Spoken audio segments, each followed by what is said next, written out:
നമസ്കാരം സുഹൃത്തുക്കളെ, ഞങ്ങളുടെ രാജസ്ഥാൻ യാത്രയിലേക്ക് സ്വാഗതം. രാജസ്ഥാനിൻ്റെ നീലനഗരമായ ജോധ്പൂരിലാണ് നമ്മളിപ്പോൾ. സമയം രാത്രി 8 മണി. ഞങ്ങളുടെ റൂമിൽ നിന്നും ഏകദേശം 2 കിലോമീറ്റർ ദൂരെയുള്ള ചരിത്രപ്രസിദ്ധമായ ഘണ്ടാഘർ അഥവാ ക്ലോക്ക് ടവർ ലക്ഷ്യമാക്കിയാണ് ഞങ്ങളിപ്പോൾ പോകുന്നത്. ഇതാണ് ജോധ്പൂരിന്റെ ഹൃദയഭാഗത്തുള്ള ഘണ്ടാഘർ. 1880-നും 1911-നും ഇടയിൽ മഹാരാജ സർദാർ സിംഗ് ആണ് ഈ അത്ഭുതം പണി കഴിപ്പിച്ചത്. പരമ്പരാഗതമായ രാജസ്ഥാനി വാസ്തുവിദ്യയുടെ മനോഹരമായ ഒരു കാഴ്ചയാണിത്. ഇതിനു ചുറ്റുമുള്ളതാണ് പ്രശസ്തമായ സർദാർ മാർക്കറ്റ്. സുഗന്ധവ്യഞ്ജനങ്ങൾക്കും കരകൗശല വസ്തുക്കൾക്കും മനോഹരമായ ലഹരിയ വസ്ത്രങ്ങൾക്കുമൊക്കെ ഇവിടം പ്രശസ്തമാണ്. സമയം രാത്രി 10 മണി ആവാറായി.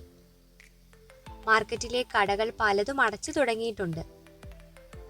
എങ്കിലും ഇവിടെ ഇപ്പോഴും നല്ല തിരക്കാണ്. ലോക പ്രശസ്തമായ മഖാനിയ ലസ്സി കിട്ടുന്ന മിശ്രിലാൽ ഹോട്ടൽ ഞങ്ങൾ എത്തിയപ്പോഴത്തേക്കും അടച്ചു കഴിഞ്ഞിരുന്നു. അത് കുടിക്കാൻ പറ്റാത്തതിൽ ചെറിയൊരു വിഷമം ബാക്കിയുണ്ട്. ഇവിടെ നിന്നും വെറും 300 മീറ്റർ മാത്രം ദൂരെയുള്ള തൂർജി കാ ജൽഡ എന്ന പടിക്കിണർ കാണാനാണ് ഇനി ഞങ്ങൾ പോകുന്നത്. ഈ പഴയ നഗരത്തിലൂടെ ഇങ്ങനെ നടക്കുന്നത് ഒരു പ്രത്യേക അനുഭവം തന്നെയാണ്.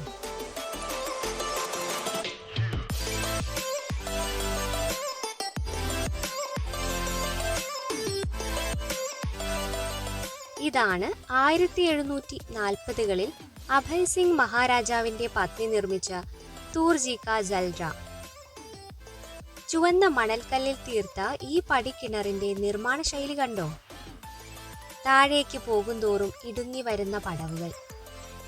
ഓരോ തൂണുകളിലും ആനകളുടെയും ദേവതകളുടെയും മനോഹരമായ ശില്പങ്ങൾ കൊത്തിവെച്ചിട്ടുണ്ട്. പഴയകാലത്തെ ജലസംരക്ഷണത്തിന്റെയും എഞ്ചിനീയറിംഗ് മികവിന്റെയും ഉത്തമ ഉദാഹരണം തന്നെയാണിത്. ദൂരെ ആ കുന്നിൻ മുകളിൽ തലയുയർത്തി നിൽക്കുന്നതാണ് മെഹ്റാൻഗഡ് കോട്ട. രാത്രിയിലെ വെളിച്ചത്തിൽ ആ കോട്ട കാണാൻ അതിമനോഹരമാണ്. ഈ കാഴ്ചകളെല്ലാം നേരിട്ട് ആസ്വദിക്കേണ്ടത് തന്നെയാണ്. ജോധ്പൂരിൽ ഒരു ദിവസം മാത്രമേ ഞങ്ങൾക്ക് ചിലവഴിക്കാനുള്ളൂ. അതുകൊണ്ട് തന്നെയാണ് ഈ രാത്രി തന്നെ കാഴ്ചകൾ കണ്ടു തുടങ്ങാമെന്ന് കരുതിയത്. എന്തായാലും ആ തീരുമാനം ഒട്ടും മോശമായില്ല. ഇപ്പോൾ സമയം രാത്രി 10 മണി കഴിഞ്ഞിട്ടുണ്ട്. ഇനി ഞങ്ങൾ റൂമിലേക്ക് തിരികെ പോവുകയാണ്. ജോധ്പൂരിന്റെ വിശേഷങ്ങളുമായി അടുത്ത എപ്പിസോഡിൽ കാണാം. ഞങ്ങളുടെ രാജസ്ഥാൻ യാത്ര തുടരുകയാണ്.